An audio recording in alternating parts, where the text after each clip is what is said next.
कुंभकर्ण जाग उठा। जी हाँ महाराज, श्रीमान कुंभकर्ण नगर से होते हुए आपके दर्शन के लिए पधार रहे हैं। श्रीमान कुंभकर्ण को देखकर नगर में उत्साह की लहर फैल गई है।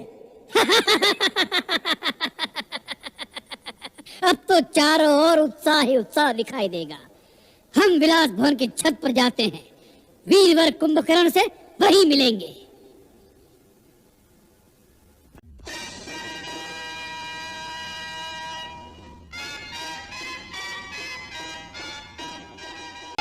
दीर्घायु भव। महाराज, मुझे जो विरूपाक्ष ने सुनाया है, क्या वह सत्य है कि इस समय वानर सेना ने लंका के गिर्द घेरा डाल दिया है और लंका पर संकट के बादल छाए हुए हैं? हाँ तात, इस समय लंका संकट में आ गई है, इसीलिए तुम्हें असमय में ही जगाया गया है, क्योंकि हम सब की आशा अब केवल तुम पर ही केंद्रित है। शत्रु ने अल्प समय में ही हमारे प्रमुख योद्धाओं को मार डाला है। जब तक समुद्र पार के दूसरे स्थानों से और राक्षस योद्धा सहायता के लिए नहीं आ जाते, तब तक इस बची खुची सेना से लंका की सुरक्षा करना बहुत कठिन दिखाई देता है। लंका का कोष भी खाली होने वाला है, इसलिए भी तुम्हारा युद्ध भूमि में जाना आवश्यक हो गया है। इंद्रजीत से कुछ नहीं हुआ। जब हम स्वयं राम से टक्कर नहीं ले सके, तो इंद्रजीत उसका सामना कैसे कर सकता था? इसलिए अभी तक हमने उसे युद्ध में नहीं भेजा है। आप स्वयं क्या रणभूमि में गए थे?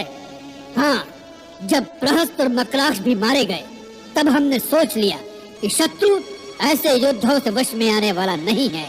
युद्ध लंबा होता जाएगा और लंका निवासियों का मनोबल दिन प्रतिदिन मंद होता जाएगा। इसलिए हमने निश्चय कर लिया कि हम स्वयं जाकर एक ही बार में शत्रु का समूल नाश कर दें। परंतु शत्रु इतना निर्बल नहीं निकला जितना हमने समझा था। उसने हमारे समस्त अस्त्रों को काट कर हमें निहत्था कर दिया, और सबसे बड़ी चोट तो उसने तब पहुंचाई जब उसने उस अवस्था में हमारा वध नहीं किया। युद्ध में मरने से हमारी वीरता को दाग नहीं लगता, परंतु उसने हमें अपमानित करके वापस भेज दिया है।